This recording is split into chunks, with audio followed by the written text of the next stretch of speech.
नमस्ते बेटिया, myself doctor Balraj Singh, department of Dravya Guna, faculty of Ayurvedic sciences, Jyoti Vidyapeeth, women's institute, Jaipur, Rajasthan.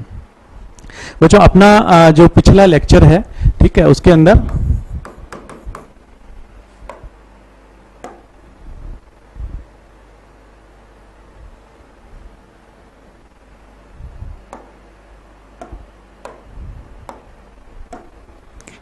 अपनी चल रही थी यूनिट 3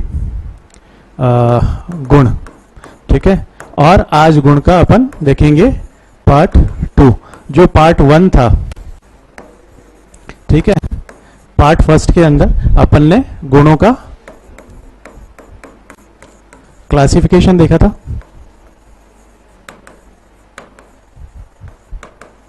ठीक है। गुणों का क्लासिफिकेशन अपन ने पार्ट 1 के अंदर देख लिया था, और साथ ही साथ जो गुरुवादी गुण थे,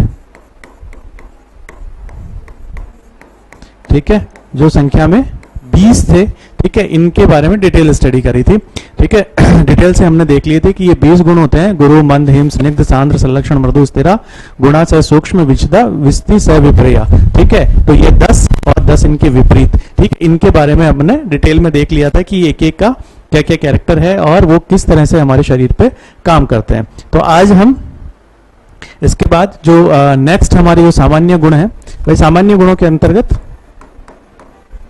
ठीक है, सबसे पहले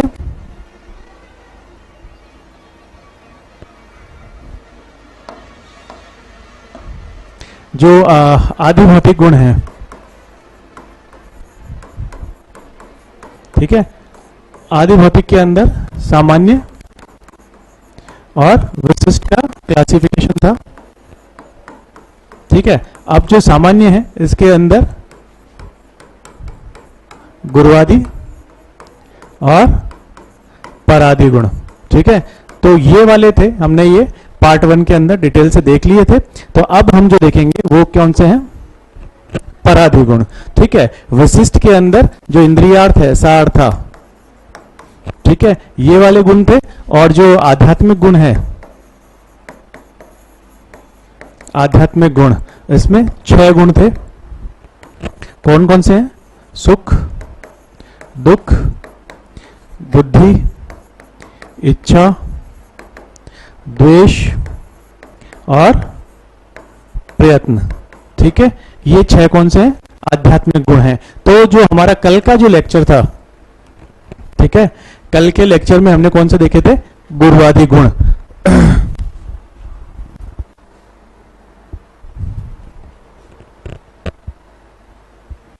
गुरुवादी गुण के अंदर हमने डिटेल में देख लिए थे गुरुवादी गुण, ठीक है। तो आज हम क्या देखेंगे? परादी गुण। अब परादी गुण कितने हैं संख्या में? 10, ठीक है। आपको ध्यान रखना है संख्या कितनी है परादी गुणों की? 10 संख्या है। हम शुरू से देखें तो परत्व, अपरत्व, युक्ति, संख्या, संयोग, वियोग, पृथक्कत्व, पृथक्कत्व, परिमाण, अभ्यास और संस्कार, ठीक है। ये सारे क्या हैं? हमारे 10 परादी गुण हैं, ठीक है। ये क्या है? सारे 10 परादी गुण हैं। अब हम इनको एक एक को डिटेल में देखेंगे कि इन गुणों के अंतर्गत महर्षि आचार्यों ने हमारे क्या समझाया है। ये जो आधिभौतिक गुण थे उसके अंदर सामान्य गुण के अंतर्गत आता है, सामान्य गुण के अंदर। और ये क्या है? सारे इसको जो जनरली कह दिया जाता है चिकित्सा में महत्वशील गुण, ठीक है। चिकित्सा में इंपॉर्टेंट होते हैं, तो ये क्या है? महत्वशील गुण है। आचार्यों ने इस नाम से भी इसको कह दिया है। तो हम एक एक को देखते हैं। सबसे पहला है परत्व, ठीक है। परत्व का मतलब है यहाँ पे, अगर हम कंपेयर करते हैं चीजों को, ठीक है, कि परत्व का मतलब है श्रेष्ठ, प्रधान, ठीक है, या फिर अगर देश भेद से देखेंगे हम तो देश से निकट, ठीक है, कि देश से निकट हो। तो जैसे हम अगर अग्रियों की बात करें या कोई ऐसी औषध है कि हमारे पास कोई पेशेंट है, ठीक है, उसको हमको ट्रीट करना है, ठीक है, तो हमारे पास ऐसी कौन सी औषध है जो उस पेशेंट की डिजीज में श्रेष्ठ है, ठीक है। जैसे महर्षि चरक ने अग्र बताएं, तो वो क्या है कि उनके पर्टिकुलर अग्र मतलब श्रेष्ठ औषधों का वर्णन उन्होंने किया है। तो परत्व का मतलब है यहाँ श्रेष्ठ और प्रधान, ठीक है। और अगर हम देश भेद से बात करेंगे तो कौन सा निकट है आपके, ठीक है, निकट कौन सा है, ठीक है, उस हिसाब से। तो यहाँ परत्व का मतलब है श्रेष्ठ या प्रधानता, ठीक है, कि कौन सी औषध की प्रधानता है, ठीक है, या फिर कौन सी संख्या में अधिक है, ठीक है, उस जगह उपलब्धता किसकी ज्यादा है, या फिर कौन सा देश भेद उसके ज्यादा निकट है उसकी प्रकृति के, उसी हिसाब से हम उसकी चिकित्सा करेंगे। दूसरा है इसी के अनुसार अपरत्व,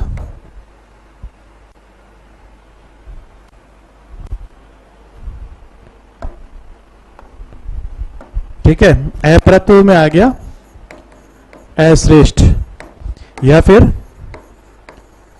अप्रधान, ठीक है, जो श्रेष्ठ औषध नहीं है या फिर अपन कहते हैं कि श्रेष्ठ नहीं है, यानी कि हीन भी नहीं है पर श्रेष्ठ भी नहीं है, ठीक है। आपके पास कंपेयर है, ठीक है, कि कंपेरेटिवली ये ज्यादा स्ट्रांग है मेरी मेडिसिन या ये ज्यादा बेहतर काम करेगी डिसीज के अंदर, तो हमको क्या करना है, उस मेडिसिन का यूज करना है उस टाइम। ऐसा नहीं है कि हम उससे कमतर या दूसरी औषध का उपयोग करेंगे। तो हमें अगर हमारे पास कोई पेशेंट आता है तो हमें कौन सी औषध का प्रयोग करना है, जो हमारे पास श्रेष्ठ औषध है या जो परत्व वाली औषध है उसका हमें प्रयोग करना है। अपरत्व हमारे पास कब होगी, जब हमारे पास परत्व मेडिसिन की उपलब्धता नहीं होगी, तब हम अपरत्व का प्रयोग करेंगे। उसके बाद जो आता है नंबर 3 पे युक्ति। युक्ति का मतलब होता है कार्य योजना,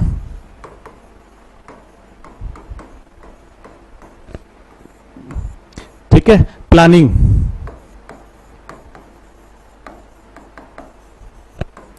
आपके पास कोई पेशेंट आता है, ठीक है, तो आपकी क्या प्लानिंग है उसकी डिजीज को लेके, या आपका जो ट्रीटमेंट प्लान क्या है, ठीक है, आप किस तरह से उस पेशेंट को डील करने वाले हो, वो सारी क्या आती है इसके अंदर, युक्ति के अंदर, कार्य योजना के अंदर, ठीक है। युक्ति सा कार्य योजना आप कह सकते हो। इसके अंदर आचार्यों ने ये दिया है कि अगर हम दो डॉक्टर्स को कंपेयर करें, एक तो है द्रव्य ज्ञानवताम, ठीक है, एक है युक्तिज्ञ, ठीक है। एक के पास क्या है, द्रव्य है, ठीक है, उसके पास वो पूरा सेटअप लेके बैठा है अपना, ठीक है, उसके पास क्या है, पूरा सेटअप है, उसके पास सारी मेडिसिन हैं, इंस्ट्रूमेंट्स हैं, डायग्नोस्टिक टूल्स हैं, सभी कुछ है उसके पास में, ठीक है। और एक ऐसा डॉक्टर है, ठीक है, जिसके पास ये चीजें भी हो सकती हैं पर उसको वो युक्तिज्ञ है, उसके पास प्लानिंग है हर चीज की, ठीक है, कि अगर मेरे पास ये पेशेंट आता है, ठीक है, और मेरे पास ये मेडिसिन है तो मैं इसका यूज करूंगा, अगर मेरे पास अवेलेबिलिटी ऑफ मेडिसिन नहीं है, ठीक है, तो उस पेशेंट को मैं ऐसे हैंडल करूंगा, इस तरह से अपना जो ट्रीटमेंट प्लान है इस तरह से बनाऊंगा, ठीक है। तो ये इन दोनों के अंदर अगर कंपेयर किया जाएगा, एक के द्रव्य ज्ञानवताम और दूसरा युक्तिज्ञ, तो हमारे आचार्य ने कहा है अगर श्रेष्ठता की बात आएगी तो कौन श्रेष्ठ होगा, युक्तिज्ञ, ठीक है। एक के पास सब कुछ है, सब कुछ अवेलेबिलिटी है, ठीक है, लेकिन युक्ति नहीं है, योजना नहीं है, अपना ट्रीटमेंट प्लान नहीं है, उसके पास में काम करने की कुशलता नहीं है, ठीक है। और दूसरा ये है जिसके पास हो सकता है कि संसाधनों की अवेलेबिलिटी कम हो, परंतु उसके पास क्या है, प्लानिंग है, ठीक है, कि हाँ अगर ये चीज है मेरे पास तो मैं इससे अपना काम करूंगा, अगर इसकी अवेलेबिलिटी नहीं है तो इसके अभाव में मैं इससे को काम में लूंगा, अगर ये भी नहीं है तो मैं इस तरह से काम करूंगा। अगर इस तरह की प्लानिंग है उसके पास में तो वो क्या है, श्रेष्ठ चिकित्सक है, श्रेष्ठ वैद्य है, अच्छा डॉक्टर है, ठीक है। तो कंपैरेटिवली अगर युक्ति प्रमाण है तो हमारी ट्रीटमेंट प्लान के अंदर युक्ति का बहुत महत्व दिया गया है। फिर जो नेक्स्ट आता है वो है संख्या, ठीक है। संख्या का जो सामान्य मीनिंग है, हम जब गणना करते हैं तो काउंटिंग हो जाता है, ठीक है। तो हमारा जो चिकित्सा शास्त्र है, ठीक है, चिकित्सा शास्त्र में काउंटिंग है, जैसे जब बार बार उसका क्लासिफाइड करते हैं हम किसी भी चीज का, ठीक है, तो गणना कर दी जाती है, ठीक है, कि इतने प्रकार के ज्वर, ठीक है, इतने प्रकार के गुल्म, इतने प्रकार के रक्तपित्त, वहां 1 2 3 4 5 6 काउंटिंग दी जाती है। तो ठीक है, इसी का यहाँ पे संख्या के रूप में प्रयोग किया गया है, ठीक है, कि जहां भी काउंटिंग का प्रयोग आएगा उसी जगह हम इसका संख्या का प्रयोग करेंगे।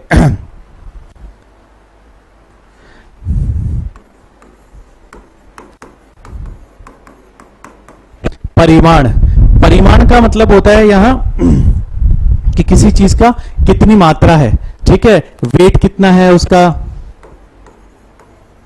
ठीक है, या फिर लेंथ कितनी है, ठीक है, अगर वो वाटर में है तो उसका वॉल्यूम कितना है, ठीक है। तो ये तीनों चीजें हमें किसमें देखनी पड़ेगी, प्रमाण के अंदर, ठीक है, परिमाण के अंदर ये चीजें देखेंगी कि उसका वेट, ठीक है। अब इसको हम पौतवमान, दैर्ध्यमान और पाह्यमान, ठीक है, इन चीजों से कैलकुलेट करते हैं। पौतव, वेट, दैर्ध्यमान मतलब लेंथ, और जो पाह्यमान है वो वॉल्यूम, ठीक है। इन चीजों से हम इसका कैलकुलेशन कर लेंगे इसके अंदर, परिमाण के अंदर।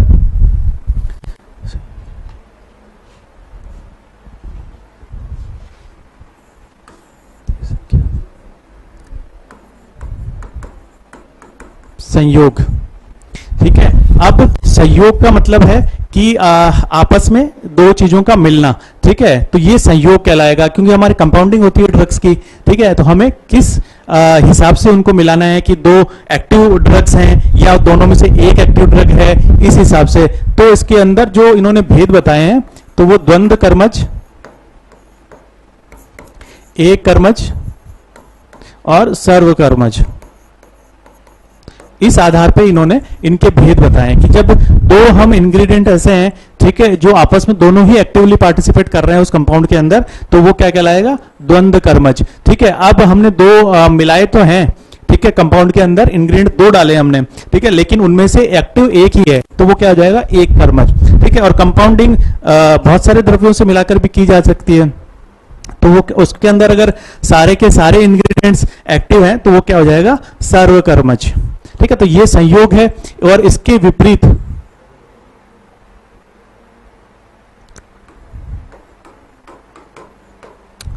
संयोग के विपरीत